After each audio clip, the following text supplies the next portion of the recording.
Hi, it's Lucy here, and today I'm creating some travel style cards. They'll be perfect for bon voyage cards or travel lovers, birthdays, etc.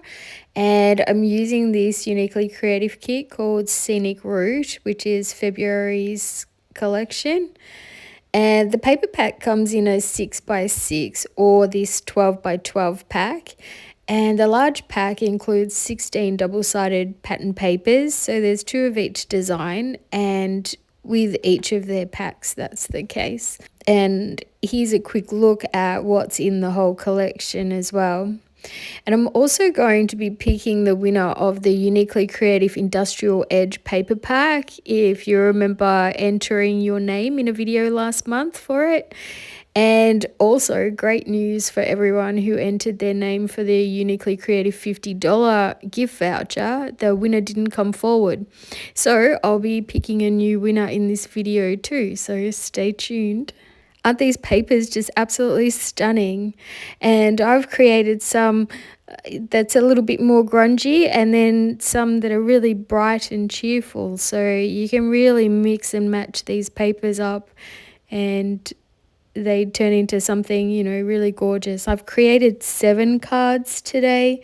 2 of them I'm creating on video so that you can see how I've created them using the printed clusters on one of the pages. So I've fussy cut everything out, and then I can just add on top of that to give it a little bit more interest so that it's not flat on the page. So one tip I really wanted to mention too is if you have a thin piece like this where you want to cut the strips down, but it's really difficult to cut them in a trimmer or your knife and ruler because they're going to be so thin, what I do is I'll cut them, but I won't cut the ends. I'll cut the insides, and then just right at the end I'll cut the ends off so that they're all separated. But this way it just gives you a little bit more to hold on to on the paper. So first off as well, I'm going to cut everything up. So I sat there fussy cutting a lot of the things.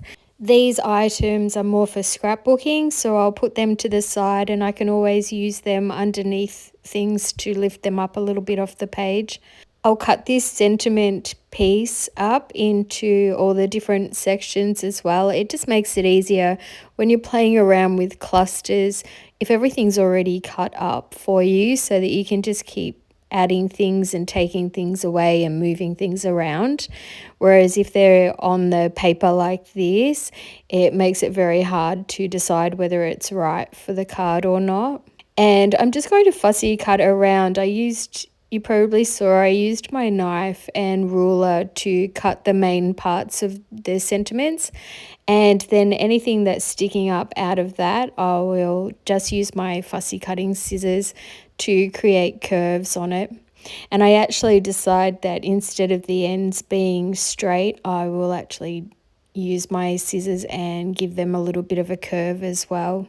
So next I'm going to die cut a whole heap of the papers, and I have some rectangle dies, but you don't need them. If you want to just use your trimmer and cut out different sizes, that's fine too, but I find that I have some stitched rectangle dies and some that aren't stitched, and so it works out really well because it's like having 2 sets.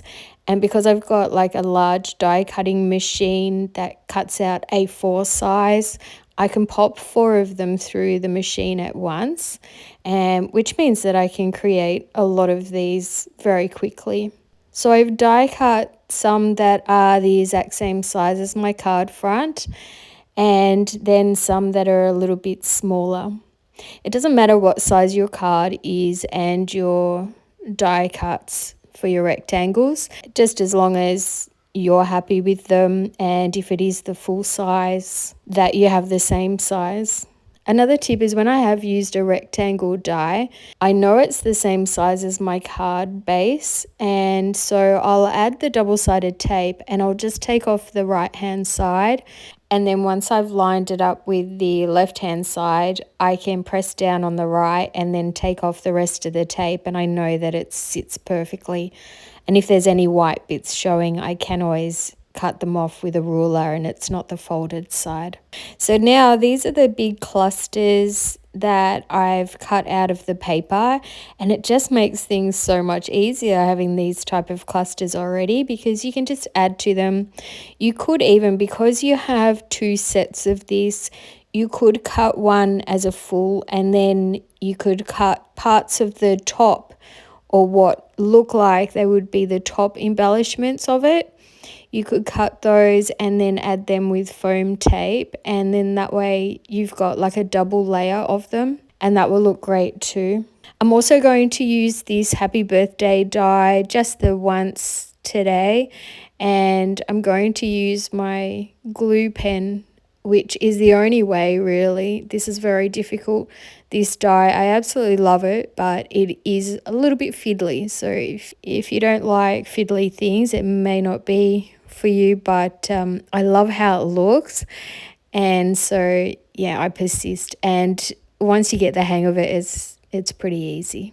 I've just used my glue pen because the die is so skinny, and that works perfectly. So now I'm just going to create a layer on this card, and I'm using some recycled packaging to mount it up just a little bit higher without actually using foam tape, and this saves me a lot of money because here I am using my foam tape, and yeah, it's better to use it only when needed. I also forgot that it's got like tags in the cluster, and so I really wanted to use my hole punch to punch out holes there, and I'd already put the foam tape on, but that was fine. It went through the foam tape and all, so I was pretty happy about that, and then I'll remember it for the next cards. Sorry about the videoing, I wasn't quite in screen for some of that part, and all I did was just pop the twine through. And now I'm going to add some of the other tags from the collection, and I've got the foam tape already on the back, so it's already got sticky, so I can just add them as I go if I like where I'm placing them, and this makes it really easy. So once I've popped it on the card, then I can decide what extra bits that I want to add to it as well, and those words don't really make sense to my card, so I'll be sure to just cover those up. I feel like I could put a little arrow on the right hand side, so I will add this little one. It's like a little tab, and then that gives a little something on that side of colour as well. I'll choose some other embellishments to go over the top, which will cover up the wording, and I'll use the happy birthday die on this card too. And sometimes when I'm doing clusters like this, I like to pop the whole card down on the ground before gluing everything, just to make sure, seeing it sometimes from a little bit of a distance rather than just sitting on your desk, it tends to help me to see whether I need something moved or how the composition looks. Is it too busy? Is there too much of one color in one spot? And things like that, and what needs a little bit more color. I didn't do that with this one, and I feel like it's quite fussy, but yeah, that is something that I do often, is pop it on the floor so that I can have a look at it from a distance, or pop it up on a table so that I can look at it from further away. So now on to this next card, and this is a little bit more grungy, and so I'm just going to play around with some embellishments again just to add to the cluster. And with this one, because the pattern paper of this card is very grungy, I feel like I need to ink up some of the white bits, because otherwise it's just too white on the page and it just doesn't look quite right. And I'll also ink around the card front as well, just so that everything's matching. And I'm using Distress Oxides. This one is Vintage Photo. It tends to be my go-to for a brown ink. And I'll have everything listed below with links to where you can find any of the products that I've used today as well. I'm also going to use my distressing tool as well. I love using this, especially on grungy type things. I'm just bending over a couple of the little pieces as well, just to give it a bit of an authentic scruffy look. I felt like the sentiment needed to be scruffed up as well, so I've also inked it, and then I'll distress it too, and then I'll ink it again, and including even going over some of the sentiment itself as well. And then I'll use some of those scrapbooking embellishments that I'm not going to be using because I don't scrapbook. They're the same height as the striped scalloped border, so that means that it'll all sit evenly on my card. I've added some foam tape to the cluster, and then that way I can pop the whole thing down on my card. I did actually use some of the twine again as well, and I'll add some Nuvo drops, and then after giving this a little whack to make sure that the Nuvo drops are perfect little circles, the card is finished. And then here's these two. I'll show you all of the cards, all 7 of the cards that I made shortly, but first we will pick a winner for the Grunge paper pack, the Industrial Edge one from Uniquely Creative, and they can send that out to Anne Paul. Congratulations, Anne. So if you can contact me at lovebypaper@gmail.com as soon as you can. And then we'll draw a new winner for the Uniquely Creative $50 voucher. And the new winner is Jackie Barton. Congratulations, Jackie. If you can also contact me as soon as possible at lovebypaper@gmail.com, and I can get that voucher sent to you. So now let's have a look at all 7 cards that I created. And this first one you saw me do on video, and this second one as well. And then I have some new ones that I put together after those two as well. So these were all really quick to do because they already had some pre-printed clusters. I'm not sure if you've tried things like that before, but they really help if you're new to putting clusters together, because you can always add things of the same shape over the top of some of the parts, and you'll know that that's the right shape to go over the top. I didn't use much more than just the papers again today. I did use one of the metal aeroplanes.